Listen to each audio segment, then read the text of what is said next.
fortunate to have one of the children of war in Afghanistan with us, somebody who was born during the last 35 years of war and has been raised in the rubbles of that war. But he has also managed to pull himself out of that rubble and to be reflexive and write about it in a way, I think, that gives those of us who are older people from Afghanistan some hope that the war has destroyed a great part of the country, but it has also given the kind of sensibilities that those who grew up in that environment have gained and are now capable of expressing them in the most significant ways. So we are, inshallah, as you say, God willing, for a feast of sorts this evening. Mujib MEHRDAD was born in an area of Afghanistan in the northeast, very close to Tajikistan border. At the age of 10, he apparently managed to get himself out of that distant place to come to Kabul.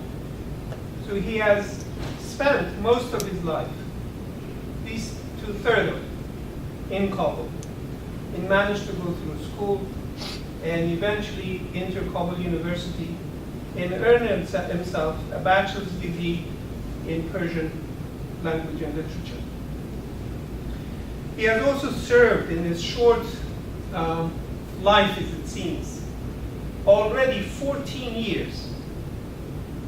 Is a writer, is a journalist, is a playwright, is a man who has been in the scene, working on private television stations, radio stations, media. This is one of the, I think, achievements of the last 13 years, if anything, is proliferation of media and outlets for people to speak out and to be able to express themselves. And I think Mujib has taken a remarkable advantage of that situation.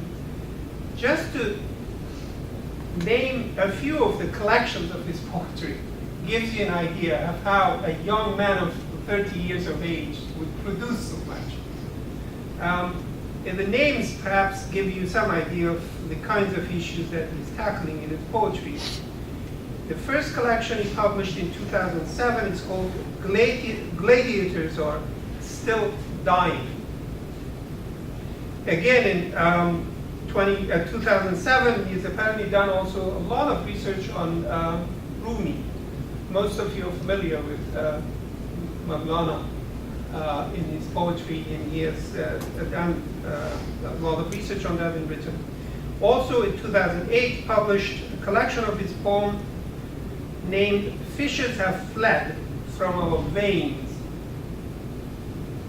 and has won also all kinds of awards for some of this work. He's also one of the critiques of modern literature, poetry and prose, in one of the better known daily newspapers called 8 in the Morning, Ashley Soap, in Kabul. He writes for them, and they're consistent. He also published another book, and also I think wrote scripts for a drama known as Silent Paradise. Apparently this is done in cooperation with Tajikistan, the television company there. And as this series is still ongoing, I think. Yes. But more importantly, this is one of the things that he brought with him. And this is the one that's called Serbazha, a collection of his poetry about war, which means soldiers, essentially. So he will be reading for us from that. But let me just say a little bit, other than the fact that he got his degree from Kabul University, he has been now teaching for some years in one of the universities about an hour and a half north of Kabul, near Panjshir. This is called Al-Biruni University, one of the government-run universities. More significantly, I think, and I should say that he has been picked from who knows how many hundreds of applicants. One of 15 who was picked from them by Iowa University's residents in international writing program, not writers program, but writing program. So he has been there since late August, and he is the second actually Afghan over the last several years who has managed to get himself that prestigious award to participate there. And we're very lucky. We also brought the first one, Dari, who is one of the most contemporary older poet from Afghanistan and also from the same part of the country, northeast, Badakhshan province. And we're very lucky and very fortunate to have Mehdad, Mr. Mehdad here with us. But let me thank also, I did the legwork, but other people paid the money. And I have to thank those units that made it possible for us to bring Mujib here. The largest thanks goes to Celcar. They have really done the bulk of the hard work and also paid the bulk of the money. Also, Department of Near Eastern Languages and Cultures, Center for the Study of the Middle East, Eurasian and Uralic National Resource Center, Department of Central Eurasian Studies, and also Department of Comparative Literature. So I really am personally, I'm a good beggar, and I appreciate the fact that they responded to my begging and make this possible. So we're very happy to have Mujib, who will be talking about writing in countries at war. He has some reflections on that, and then he will recite some poetry in translation, and I hope also some of them in the vernacular as well. So Mujib John, thank you very much again for coming.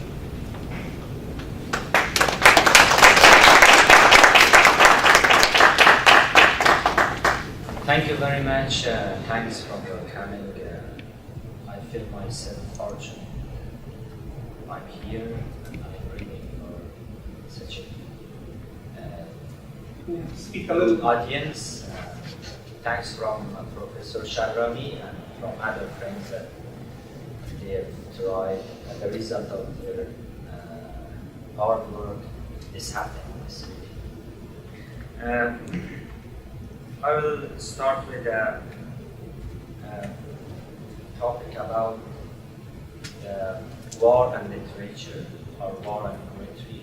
It was like we had a panel with an Iraqi writer and an Israeli writer together, and we were talking about the same subject in Iowa University. And I want to talk about that today, and because maybe I will find some problem and I prefer to read it from the paper, and then we will continue with the poems. Writing in eternal battlefields. Afghanistan is a country of wars. It has been the center of great empires under the Kushanis, Ghaznavis, Ghoris, Timuris, Duranis, dynasties, and so on. In fact, the Silk Route passed through it. It was not only merchants who were passing through, but also empires, extending from one part of the world to another. For example, Alexander the Great founded cities and military bases in Afghanistan, where he stayed for many years while the attack, while Genghis Khan in the 13th century resulted in widespread killings, including of Attar of Mishal, whom is spiritually mental. Then in the 19th century, Russia and Britain attempted to install the Durrani rulers as their own puppets, and in the 20s. In the 20th century, Afghanistan was once again a battlefield during the Cold War, not long after the Taliban emerged from Cold War policies, leading to further violence, including the killing of another poet, Keshwarhay. Keshwarhay is one of the most famous and beloved contemporary poets, who was actually killed before the Taliban came to the power in Afghanistan in the 90s. And he was very famous. He was killed as a result of a rocket on age 30.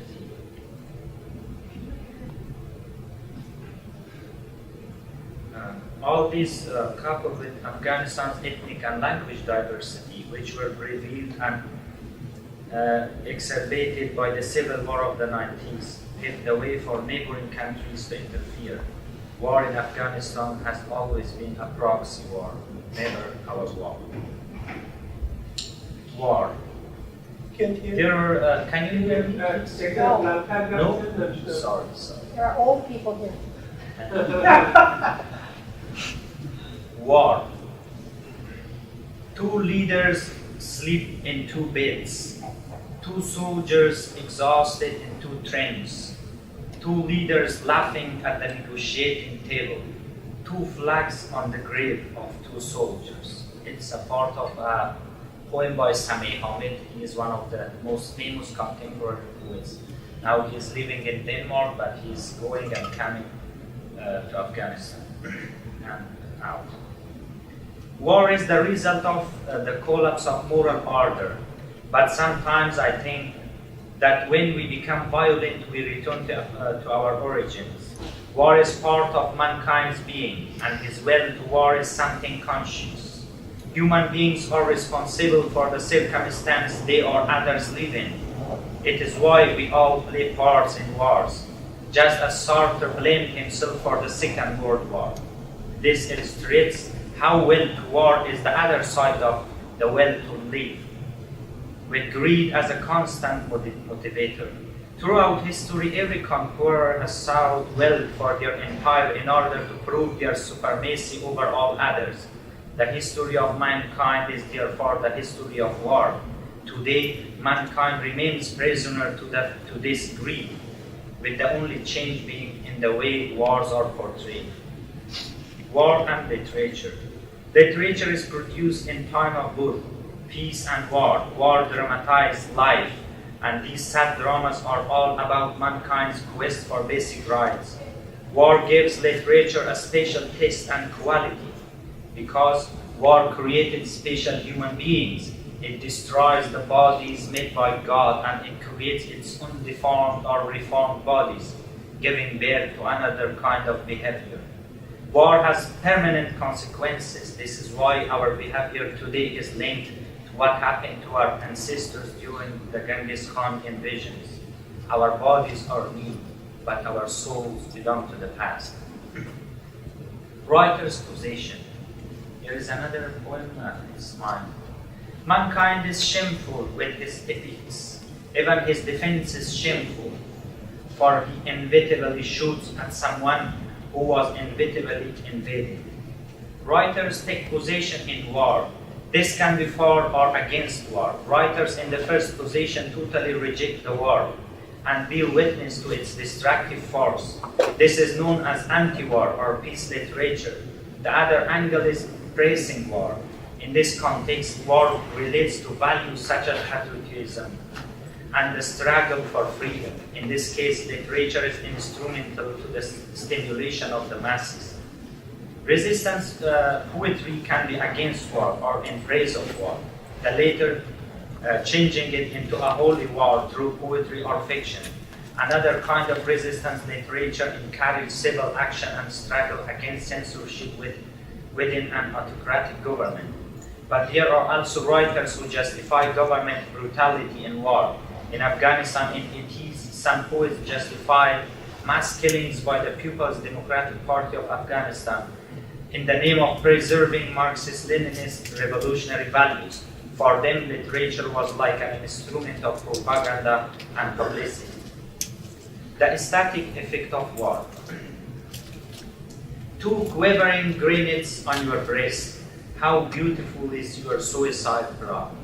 This is a poem by Sharif Saidi, one of our contemporary poets who is living in Norway. War creates unique poetry because writers in countries experiencing war are under unique emotional circumstances. They forget about statics. They use poetry as a call to sacrifice and courage. In war, literature also finds itself in the position of recording events, a sort of journalistic function. This widens the distance between literature and creativity. For example, in Afghanistan in the 80s, a group of writers who were working to bring down the Marxist government from within came out with a genre I call symbolistic poetry. Their poetry was very complicated and full of symbols and signs that only a small circle of writers could understand. It was the poetry of minority for a minority. They used too many symbols to circumvent censorship and survive. The poets working for the government, those fighting the government, and those exiled in Pakistan all produced propaganda literature during that time. Even during the Taliban regime, when they would execute people or cut off their hands, their poets were producing work that was full of violence and religious rhetoric. The poetry produced after the Taliban fell is my generation's poetry, a generation born from the womb of war and raised in the ruins, a generation that abandoned the weapons of the civil war and took up the pen instead. Even our romantic poems are full of images of war. This is because we have been witness to the death of our family members and our childhood friends. This was the... So should we continue with the questions about this, or at the end we can... I think they have time to read some of the poetry. Okay. These poems that I'm reading are mostly from my last book called Soldiers. It is a thematic book, and how I start to write about soldiers. In Afghanistan, when there is war, you cannot distinguish between soldier and common people. Everybody is a soldier, especially when there is a civil war. Because of that, we have been witness of, especially me, I have been witness of Russian invasion and Taliban government and now American invasion. So I saw that all the soldiers they are all victims. And in this book, I want to say that regardless of those slogans, a soldier is a victim. I don't care for what he is fighting. He is a victim himself. So it was why I started thinking about this subject and writing about American soldiers, Russian soldiers, and Taliban soldiers and others. That of course, when an American soldier is far from his home, what is he thinking in, for example, Helmand Wilderness? Is he thinking for big slogans? Or he's a human being and he misses his family, his wife? And it was why I started to write about the soldiers. So I will start reading some of these words.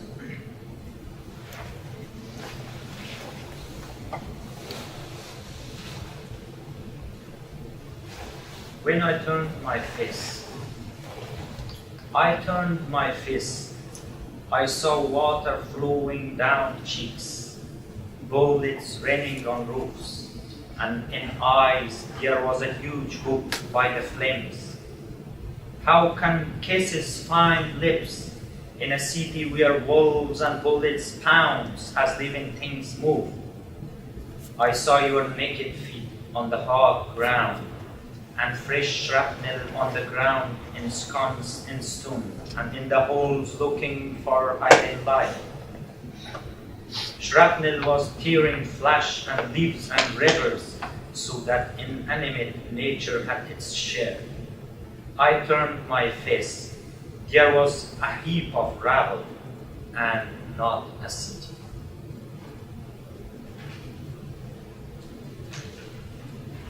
Other poem is titled Neighbors. It's about the immigrants who are living in Iran and Pakistan in a very bad situation. We were shamed by your insistent stare at our immigrant farm, afraid when our children laughed too loudly in your parks. We are guilty of inhabiting your battlefields. It's our fault we call each other comrade, only in others' lands, under the baton. When there is no safe country to which to return, let him strike you in the head. Still, we have a right to live, and like you, we are afraid of bloody bodies. Think for a moment that children are passing in the streets, and lucky women likewise on the way to prepare breakfast for nervous men. Have you seen the rush of shrapnel at throngs of children in the road? Enough. Your children return safe to your homes, and the explosion hasn't yet sprinkled the blood on your city walls. The mines you planted grew your flags on our soil, and the suicide bombers' blood of Kabul moan in the parks.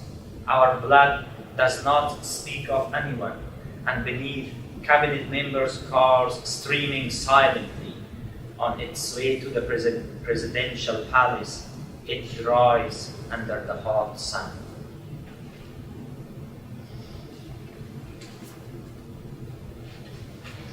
Another poem. The ruin was my womb.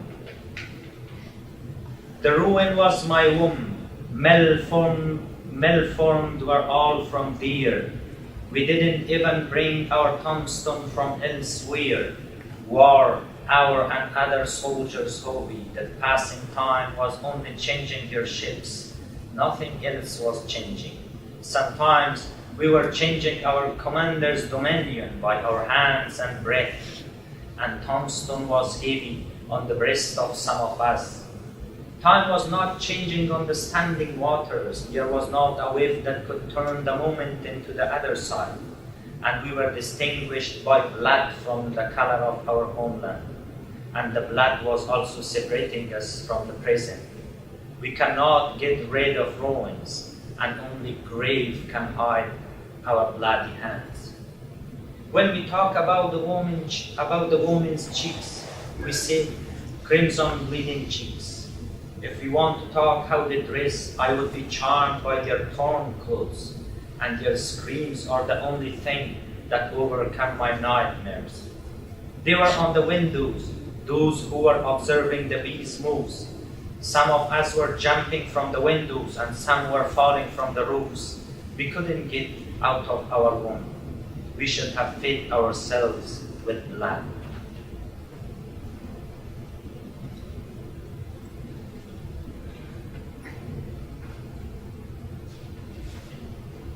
I will continue with some short poems.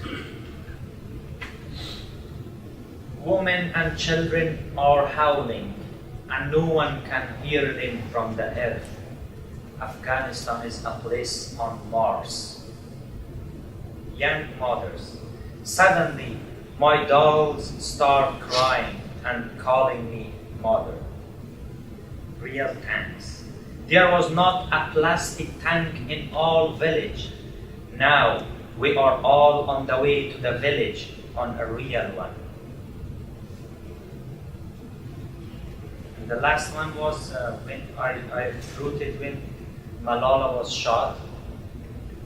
A head without burqa is a head with a bullet. Why did you take the pencil and draw a head without burqa?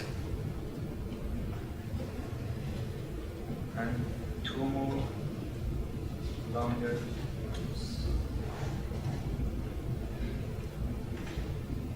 Countless battles. Get out of our collars. Foreign soldiers too are whispering between our legs.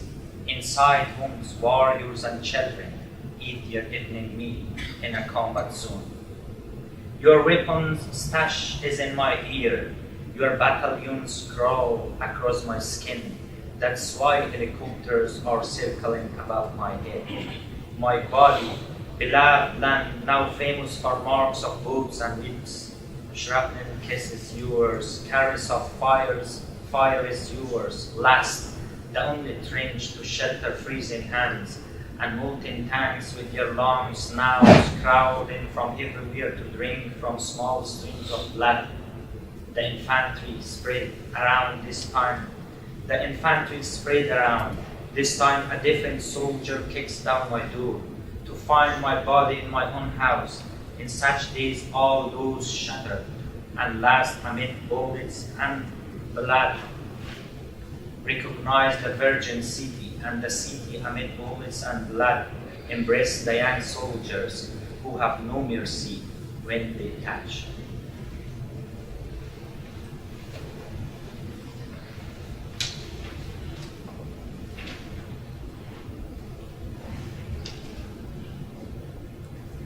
A soldier's letter.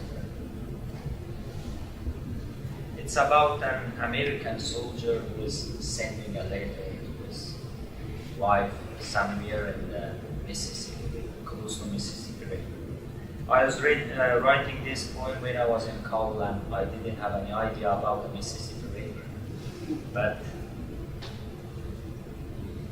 I don't remember the Mississippi River with its warm sand. I just wonder, will the sand of your eyes touch my body again? The black cat in my house can walk on your bed. He doesn't drink, just sits on the sofa and listens to your songs when you are in the bath or kitchen. It's his voice that comes from the gateway, and you close the door behind him frequently in the day. He goes to the park, sits with you on the bench. It licks your fingers as you massage its neck muscles. It gets calmer when it receives the pin from your fingertips.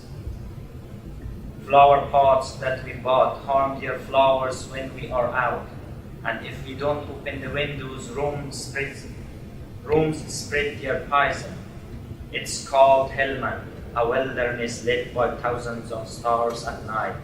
And during the day, the sun is as hot as I can hear my blood boiling in my veins.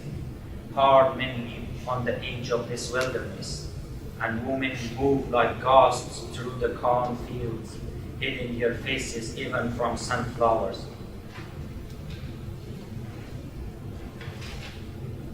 Men fall in love with these ghosts, and when they are called to holy war, they leave them alone with their sad songs on the fields.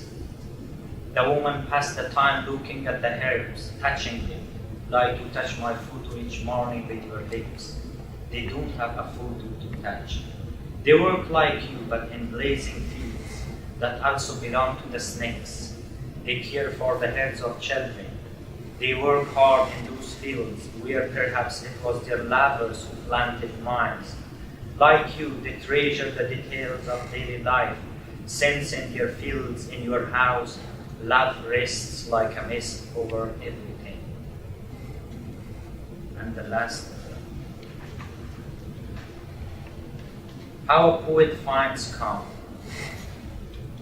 Your skin is as hot as hell, and I know the heat of bullets. A pair of shining eyes measure the wide ruins of my homeland. I haven't been patient, I have been forced. When bullets rain on every road, when gunmen sing in the trees, what's the difference between your home and the cell where the prisoner is dead? With bleeding lips, I want to kiss your fingers, your God-ordained fingers, for touching the ones that incessantly bleed. And your powerful look saves me while I am defeated by my homeland. A poet finds calm in the smiles of comrades. in his countrymen's occasional songs. My comrades didn't smile. My countrymen, when they had time, only cried. How can a poet forget that the earth does not hide the blood stains of those who have laughed with me?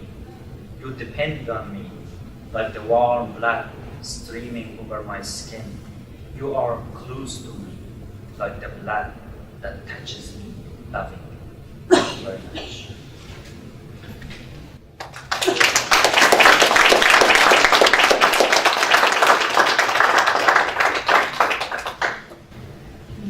Maybe there are also Persian Yes. speakers here. If you recite a few in Persian. Yeah, actually I wanted to start with Persian, but I forgot. Now I read some of my Persian.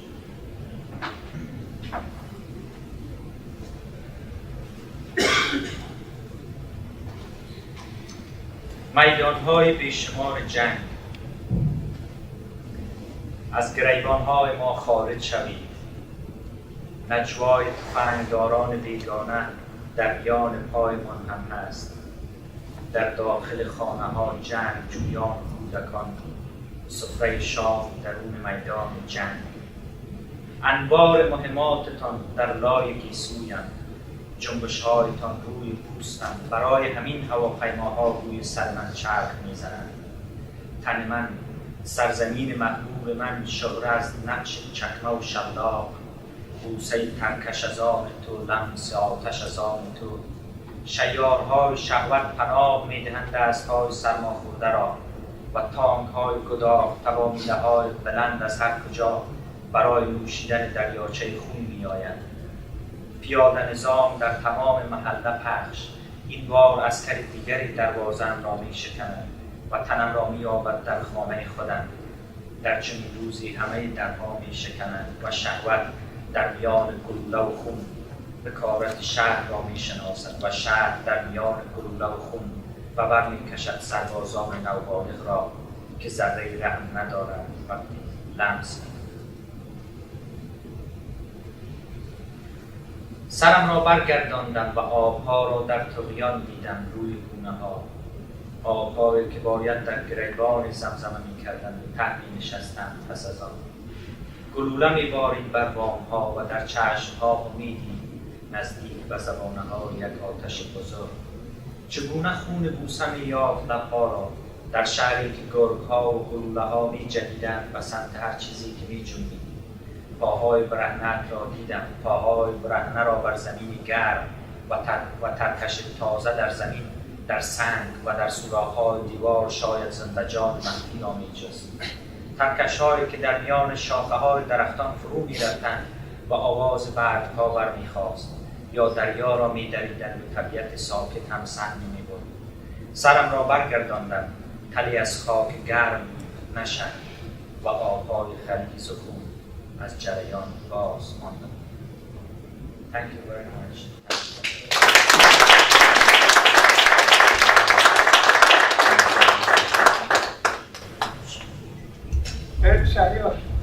Thank you for coming to Bloomington.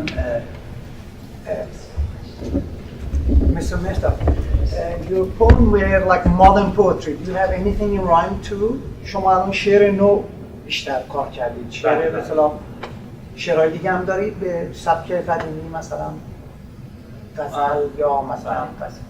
I was beginning with I begin with ghazal, but I continued with three verses. So-called Shade Now, which is not caring about the rhyme or rhythm. It's now what I'm writing. But still, in Persian word, most of the poets are writing ghazals, but I'm not belongs to that movement. That's called new classic, which is very popular, and actually people mostly like those kind of poems with music because of the musicality of the kind of poetry and because of the rhyme and rhythm. Now, in Persian world, there are many movements they are discussing and quarreling with each other. One is called something like simple style of poetry, which is focusing on the daily language, using daily language in poetry. And there are some avant-garde movements which are saying that in 60 decades, Persian poetry has been overloaded by metaphors and symbols. So we have to avoid using more metaphors and to focus on language possibilities, language political possibilities, and it divides the movements. And inside these movements, there is a new classic movement which is following the classic forms, but with new vision and new way of looking, and of course the new language, which is common in Afghanistan, in Iran, and in Tajikistan. And these are the movements now the writers are writing.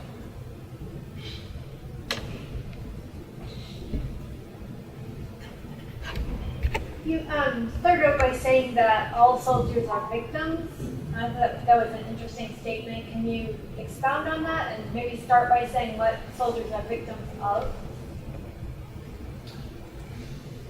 I say that as I mentioned, for me, soldier is a victim. I don't care why he's fighting, even for a holy war, even for a patriotic war.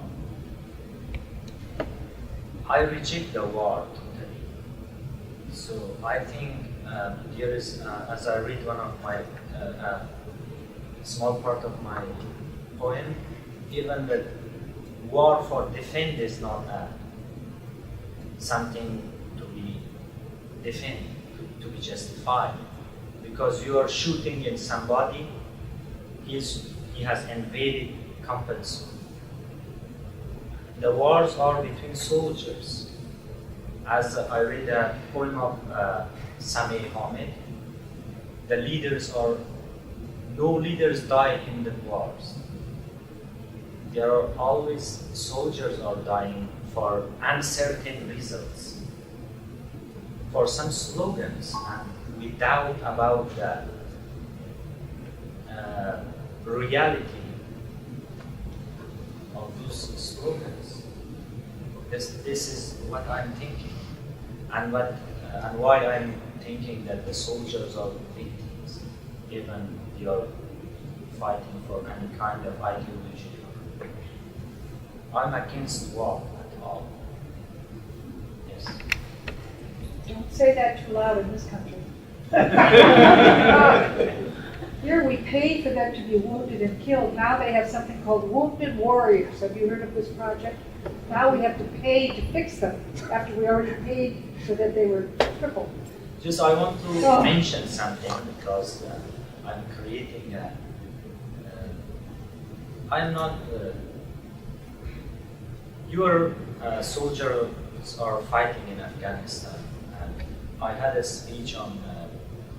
I was sitting Foreign Relations Council, and here I said that your war has been very important for our people. Thousands of children are now going to the school. Like 8 million children are going to school, and women are now very active here. And also, Afghanistan was a place that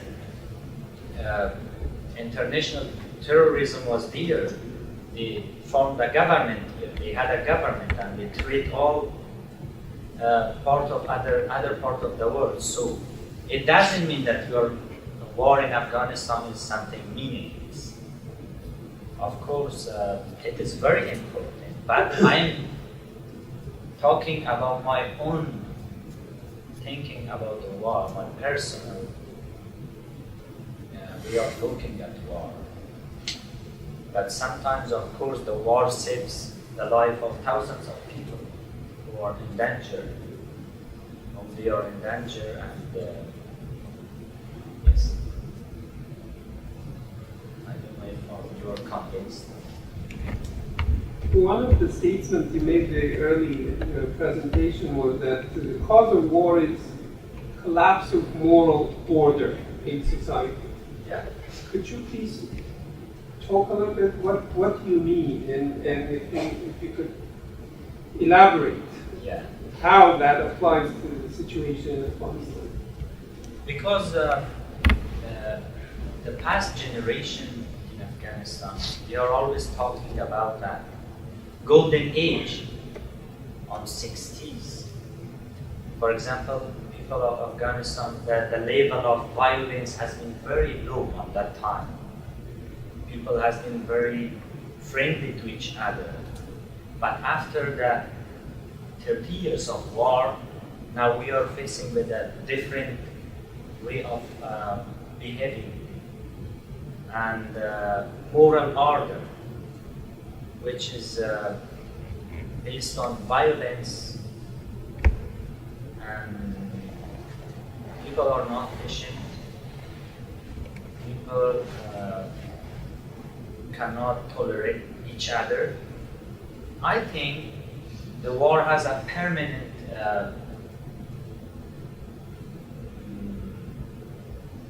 I would say result, and that the most important thing was that it destroyed a kind of moral order which was before the war.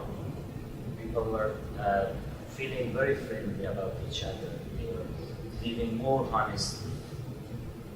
And after that, no one cares about no one, especially during the war. And this kind of behavior continues after the war. And it is a kind of the way of the social behavior, or it's the way of how people are behaving with each other when they are coming out of a long-term war.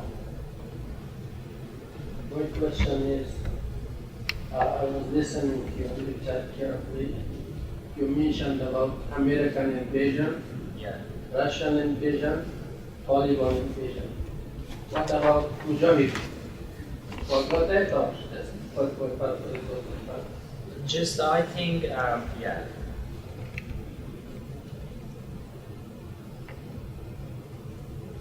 Maybe we can call the Mujahideen duration also a kind of invasion. But in other three invasions, the presence of foreign troops are very obvious. It means during the Russian, there were 1,000 soldiers, and now there are lots of American soldiers in Afghanistan. And during the Taliban, there were thousands of Pakistani soldiers. But during the Mujahideen, I think we do not justify, no one can justify that duration. The civil war and the war between the Mujahideen, different organizations, political organizations. But I think it's a little different between the invasion during the three invasions and during the Mujahideen. According to your experience in observation, as you mentioned earlier, that the war is destructive and nothing is killing, and really not only physical but emotional, Yes. deep effect on people. What do you think? Do you think that the corruption is one of the negative effects of the war, or maybe greediness of the people that they become in power to do the war, create corruption?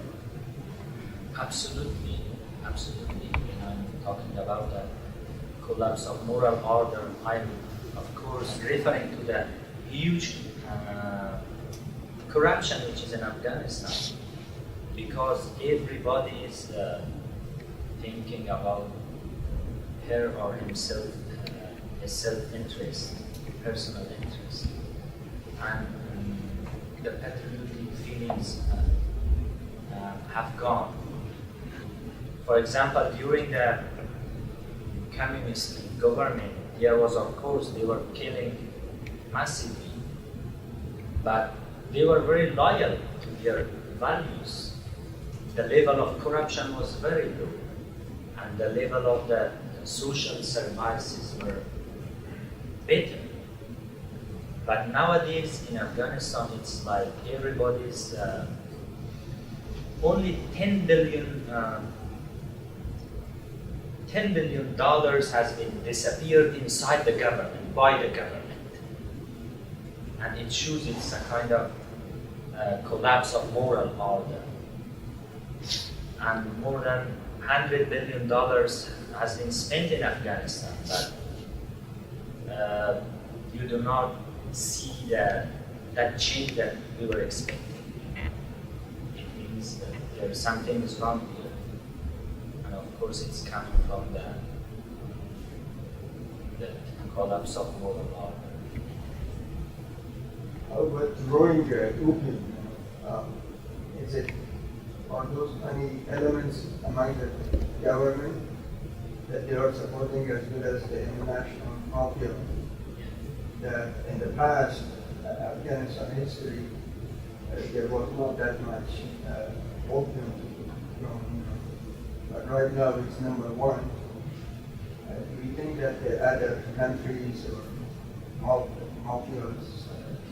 Of course, as I think 3 months ago, I was in Afghanistan. There was a report released by an international organization about the international struggle against the cultivation and trade. And that report was very, there was mentioned that we have not been successful. It's an international problem. It's not, when there is, I think 5% of the income from the narcotic trade and cultivation goes to Afghan farmers, but the rest is for international mafia. So it's a big deal. It's a big trade internationally. It's not. This problem is, if you solve the problem of using drugs in every part of the world, then no one will cultivate it in Afghanistan, other parts of the world. Right now, probably more than 2.5 million people are affected by opium. They are addicted. Yeah, inside They Afghanistan. didn't have any history before. Yes. When we talk about Afghanistan, we obviously talk about a lot of problems, and a lot of problems come to our minds, especially of us who live there. Coming back to your poetry,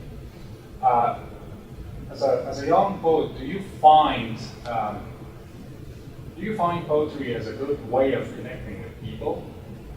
And second part of this question is, can you comment on who are the readers of such products inside the country?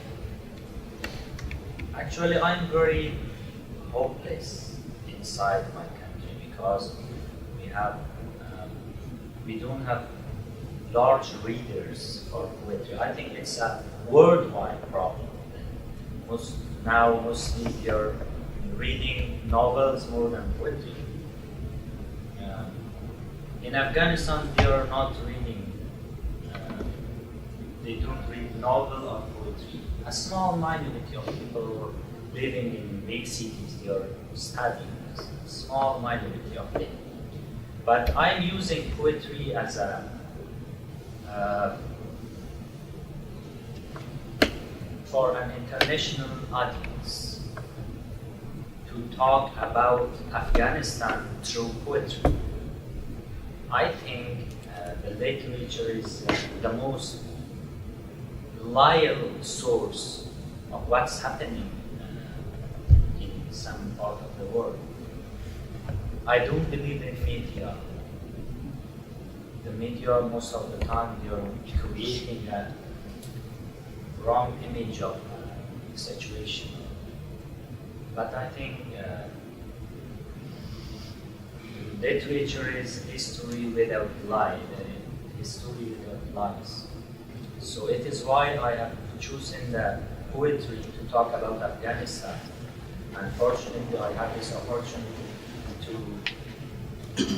talk and read in such important places, and I think to share the feelings of the people who are living in war zone places. This is why I'm writing. If it was for the Afghanistan readers, I wouldn't write. So you started off by talking about how Afghanistan is a place of war between proxies, and it's not so much civil war. Do you see with American drawdown of their troops that there would be another war coming, or do you see an end to the war in your country? I think that war in Afghanistan always has been a proxy war, even during the civil war. And the Taliban were army of other countries, neighboring countries. And still, we talked about this on Iowa on details that if you want to bring the war in Afghanistan to an end, you have to bring pressure to Pakistan to stop supporting and training. There are 70,000 religious schools in Pakistan. Every year they are graduating students. They are sending to Afghanistan to fight against our government and international troops, soldiers. And also Saudi Arabia is financially supporting. I think everybody knows this. So the fight will continue, the war will continue without bringing pressure to Saudi Arabia to stop sending huge amount of money to Pakistan to organize the terrorist camps and trainings. And this is the only way that we can bring an end to the war in Afghanistan. If your poetry is serious and true, do you fear for your safety? Now in Afghanistan, no one kills a poet. We are very lucky because they don't know what we are saying. There is a famous saying from one of Persian contemporary critic, Reza Barahani. He says, during the Iran king, we were writing on a symbolistic way to talk with the people, and the King Intelligence Service didn't know what we are talking about. He says, in contrary, the Intelligence Service knew our symbolism, but the people didn't know. And in Afghanistan, fortunately, the Taliban don't understand what we are saying, so we are safe. But of course, as a journalist, we are working as a journalist here. But Afghanistan, most of the parts of Afghanistan are safe. Taliban are not that powerful. Yeah.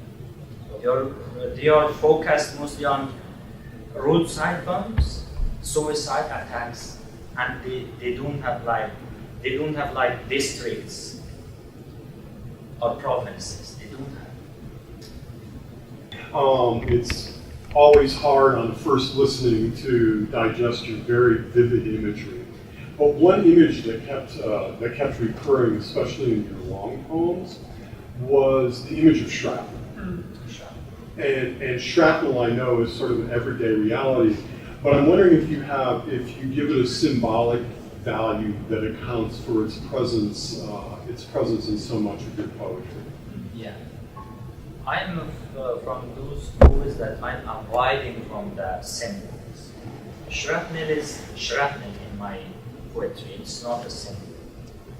And it comes from the fear that we have daily in Afghanistan. When we walk, our big fear is to not be close to a suicide bomb attack and to be hit by a shrapnel, of course.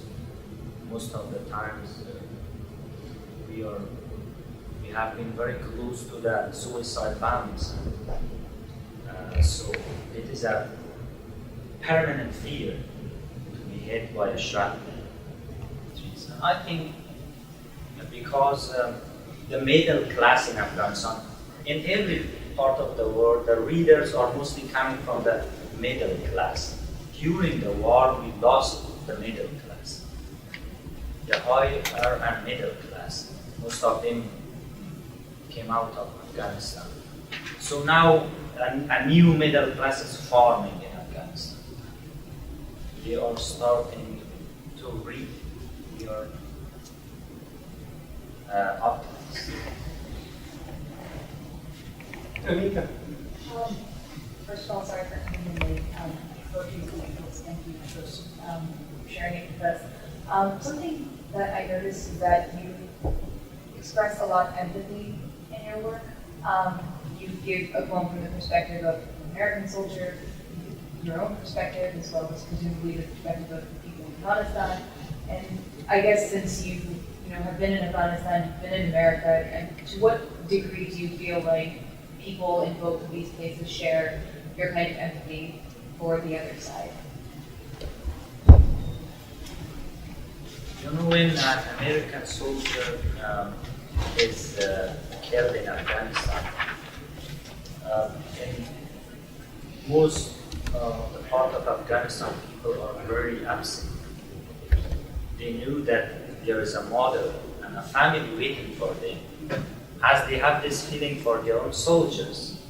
You know, more than 2,000 American soldiers has been killed, but more than 13,000 Afghan soldiers has been killed in this decade. So our mothers understand what an American soldier's mother is feeling in America. So it's a common pain.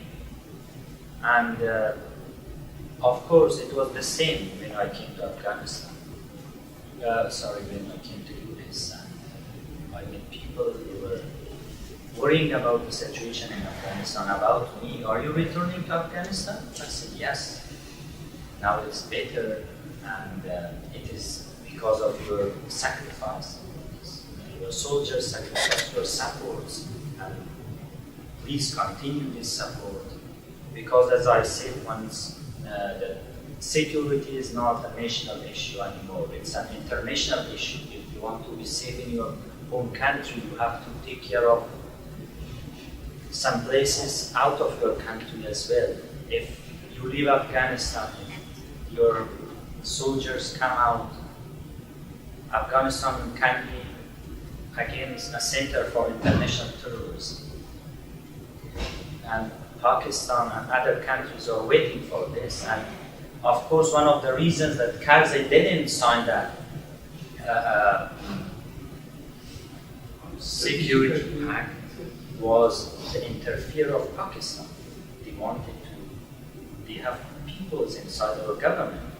They don't want to this happen. They didn't, but fortunately it happened. Yes, please. Yeah. A couple of questions. You mentioned that you have a small readership in Afghanistan and you're writing primarily for an international audience. I'm wondering where is your work published, and do you do your own translations? Yes, my works has been published first in Kabul. I want to say something that we are doing poetry, we are writing poetry for the sake of our soul. It means it's not I think in most of the world is the same. You cannot make living from literal contacts. In Afghanistan, of course, we are publishing our works and we pay by ourselves. Of course, I did first translations by myself. Then there were some friends in Iowa. They helped me and they polished those translations.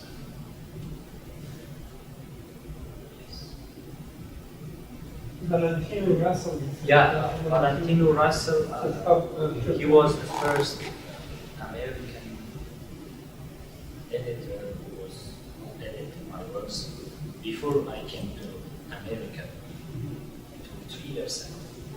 Christopher Merry was here in Kabul. We had a discussion about American poetry. I'm interested in mid generation, and I have studied most of their works. So we had a good discussion about it in Kabul. I'm interested in my works, and he sent your works.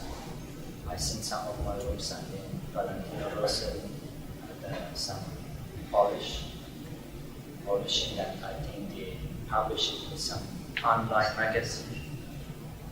After that, yeah, I started to translate more of my works into some magazine. If I might talk a little bit about the uniqueness of writing poetry on war, is so many times the conversation becomes very quickly political because of the nature of the topic, or with other poetry that is not necessarily the case, but the focus remains on the strength and the structure of poetry as an art. But do you consider yourself to be an anti-war poet, or a poet who writes about war simply as a narrative fashion? Because for me, I write anti-war poetry as a combat veteran of the American War in Vietnam. And my poetry is very, very political and clear, because I believe that there has to be accountability to the people that are responsible for the deaths. And so I would wonder if you could just kind of comment on that. Do you feel that there's a certain political position that your experience in Afghanistan calls you to embrace? Yes, I'm afraid of one thing, that if I involve my poetry in politics, yes, it will cause, it will reduce the level of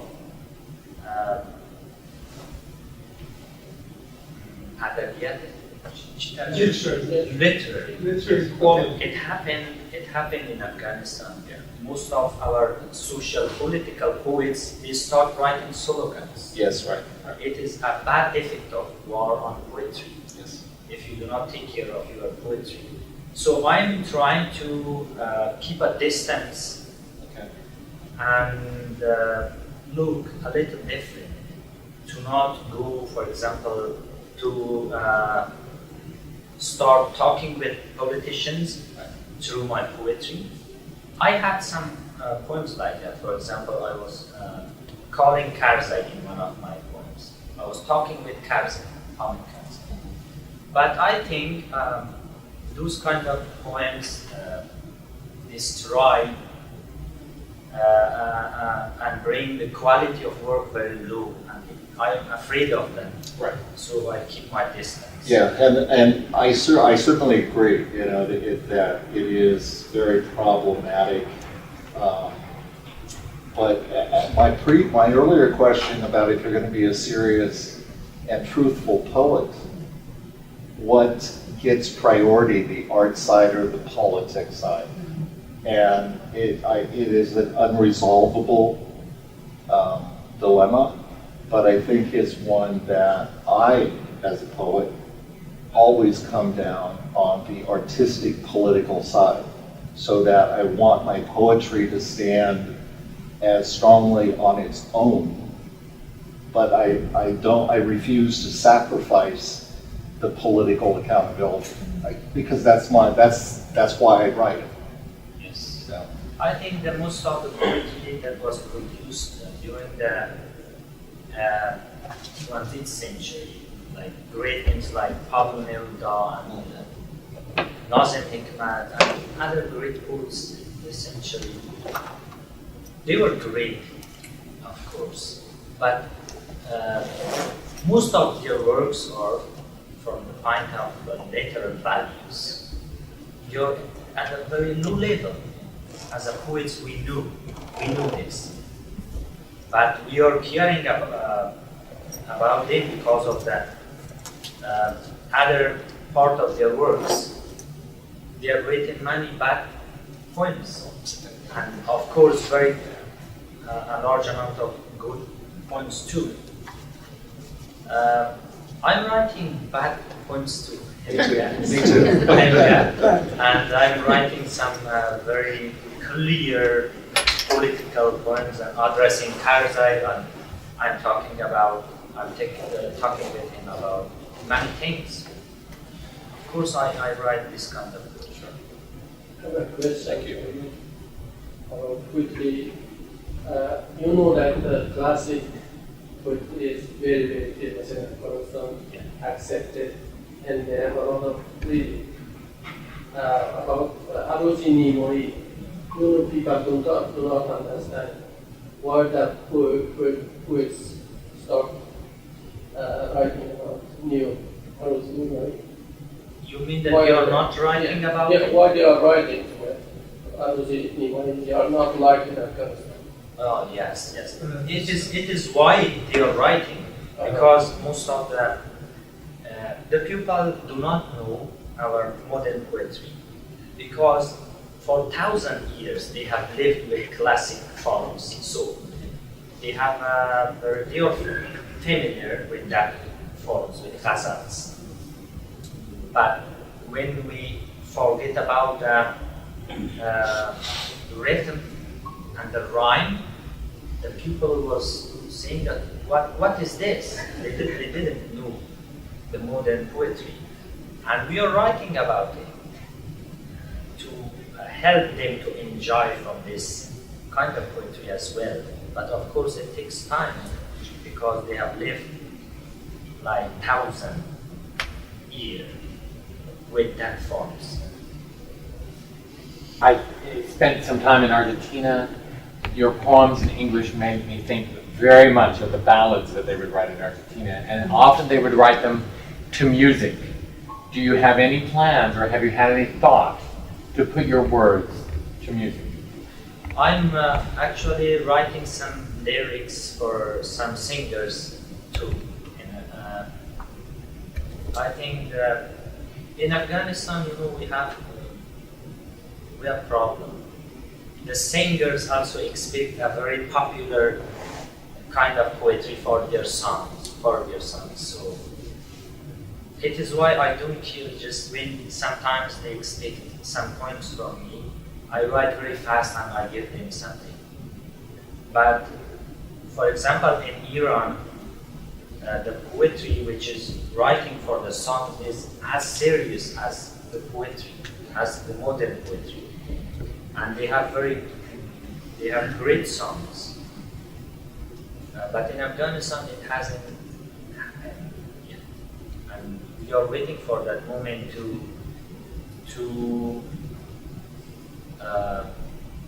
get interested in writing lyrics for songs and good lyrics. So we are mostly focusing on our works and music. You are young, you will see.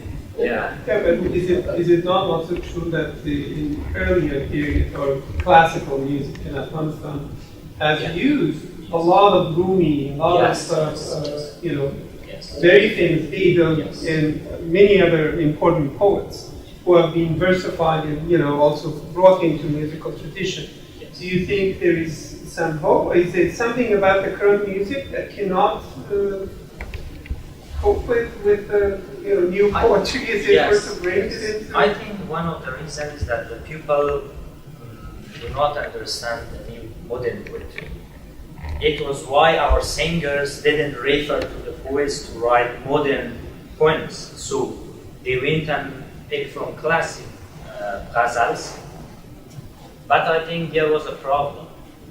We are not sure that the people were understanding, for example, Rumi's ghazals.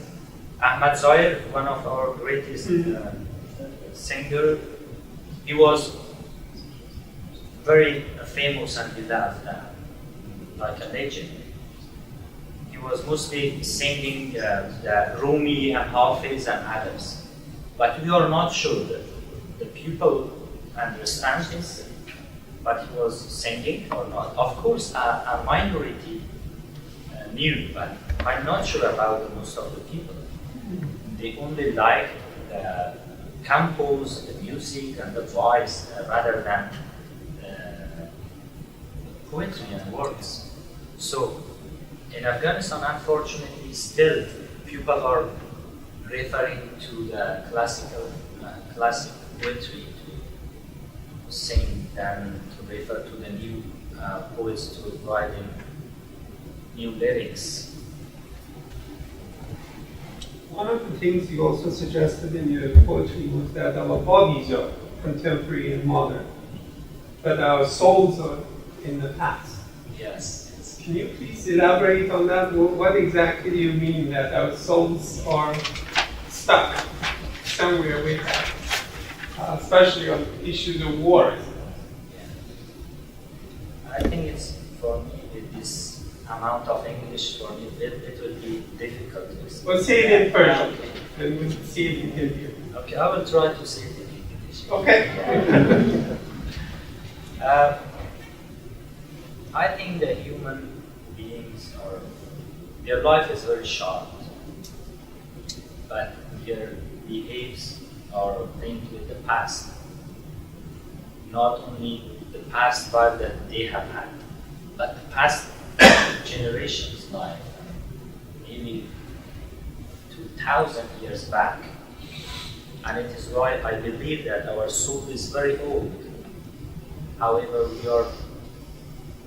belongs to this, for example, 21st century, but our soul is very old. And بگذاریم فارسی براتون استاد تصور من است که روح آدما مربوط میشه به یک ناخودآگاه جمعی تاریخی. یعنی آدما کامل یک ناخودآگاه فردی هستن، یک ناخودآگاه جمعی که بخشی از او برمیگرده به زمانهای گذشته و نسل به نسل به عنوان فرهنگ و انتقال پیدا میکنه و نسل‌های بعدی.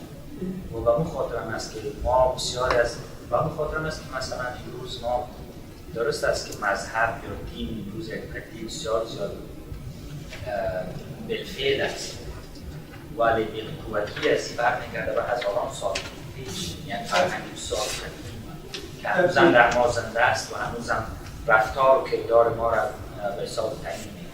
Let me translate that part. Anyway, what Mr. Mehdad is saying is that we basically inherit a kind of unconscious soul or past. It's sort of collective unconscious, almost Freudian, perhaps, that is part of the psyche of every living individual, and that it has had its own cumulative impact or effect from this unconscious collective psyche. And part of the manifestation, he says, maybe these days through religion or religious beliefs and so forth, but that these religious manifestations are also sort of buried in that unconscious, collective unconscious of the very old time age. That sort of, as an anthropologist, sort of makes me feel like, a form of sort of cultural determinism. That we are sort of bound by all of this soul stuff from the earlier generations, so we sort of lose our own power of agency, right? It's because it sort of makes us do things rather than us choosing to do things. Unless you look at it as a metaphor. It's a metaphor, but I gather that maybe poetic license allows that, right? Yeah. Okay. Any other questions or comments from Mr. MEHRDAD? Sure, I have one more. Well, I have lots more, but I'll just ask the one. Kind of drawing off what you just said, that we have, and especially with regard to Afghanistan, there's this heritage of war, this heritage of violence, that has become part of, well, as you say, growing up in the womb of war. And I'm asking you to speculate, but is there a way out of this? Is there a way that people might change their way of thinking? Is there an escape from this kind of war mentality? I think it is a very difficult question. I think it takes time, and it depends how the situation goes and what will happen in Afghanistan. But as you see that, so I don't want to make this discussion political, but I think that the war has a permanent Effect. In fact, a permanent Effect. Effect, and it will be in many shapes, in many ways, in every generation. And for example, I think that the violence, for example, now in Israel, what the soldiers are doing with I'm not defending the Palestinian side as well, but the violence is happening. It's a kind of reflection of what was happening during the Second World War. The war has this kind of, it will reflect it in many ways, in many situations, in different ages and eras. Unfortunately, we will be under the heavy shadow of war for a long time, and we have to be patient. I think if I got Paul's question correctly, I mean, he's asking what could poets like yourself, or generation of poets, do to be visionaries for showing some way out of this culture that you attribute to history and politics and other things? Can young people like yourself who have come out of the womb of war, but also have a new vision, tell the old people what you have been doing and so forth is wrong, and here is the right way of doing it, and if so, what could that be? We are trying to, it is very difficult to find that way, because in Afghanistan everybody is defending reality, everybody is defending his own kind of reality. It is why it makes the work difficult. For example, we have ethnical problems. Intolerance. Yeah, intolerance, and for example, everybody wants to be in the power and reject others. So there is as an other on the basis of ethnicity, on the basis of religion, on the basis of even, region. So in this situation, for us, it is very difficult. And it is why we are involved in politics. I'm a poet, and actually I don't like politics at all, but I'm involved. Because we think that the only way that we can bring change in our society is to reform the political system. And through that we can reform our society. It's what I'm thinking. There is no way in Afghanistan, because we don't have like powerful civil society, we don't have powerful universities and academic centers to produce knowledge, and who will read and use that knowledge, because we are facing that country with majority of illiterates. So the only thing we are thinking is to bring reforms on the government and start reforms through government. On that very note, oh, Dave, go ahead. We still have a few minutes. Quickly, as I listen to your poetry, it seems to me to be very much tied to what I would call the healer's art. As a poet, do you see yourself in any way a healer? میگن که شما خودت مثل طبیبی که مثل مداوای به اصلاح زخمای جامعه رو بکنه همونطور خودت احساس میکنی یا نقشتون همونطور میبینی یا نه؟ میگن که شعرتون همونطور نشان میده. The only thing actually I don't want to be is that. Yeah. Because I knew that I'm not able to help the people, tired people, through poetry. And I don't believe in this function of poetry. I'm trying to record something that personally I feel and I understand and inherit to maybe to the next generation if my work has value. To have a kind of, to make a kind of link between my generation and other generations. This is what I'm thinking about, and about eternity. Of course, everybody wants to survive. There is no other life. And I think the only thing that gives you a kind of eternity is art. And being exists through your poetry, continue to the other eras and ages. This is why I'm writing. Thank you very, very much, everybody.